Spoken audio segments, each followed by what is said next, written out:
Jagan, journey மற்றும் அந்த குருவி எல்லாரும் சந்தோஷமா இருந்தாங்க. அப்போ ஜெகனுக்கு திடீர்னு ஒரு யோசனை தோணுச்சு.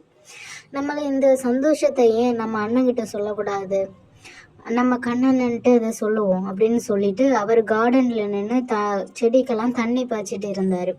அப்போது அவருக்கு மனசுல அது தோணிட்டே இருந்து நம்ம அண்ணன்கிட்ட சொல்லலாம் அப்படின்னு சொல்லி உடனே அண்ணனுக்கு ஃபோன் பண்றதுக்காண்டி எடுத்தாரு. அவர் அங்கே நின்றுட்டு அண்ணனுக்கு ஃபோன் பண்ணலான்னு சொல்லி அண்ணனுக்கு ஃபோன் பண்ணார். அது அண்ணா, நான் ஜெகன் பேசுகிறேன். நீங்கள் எங்கே இருக்கீங்க? உங்களுக்கு ஒரு செய்தி சொல்லணும். எனக்கு ஒரு பறவை கிடச்சிருக்கு.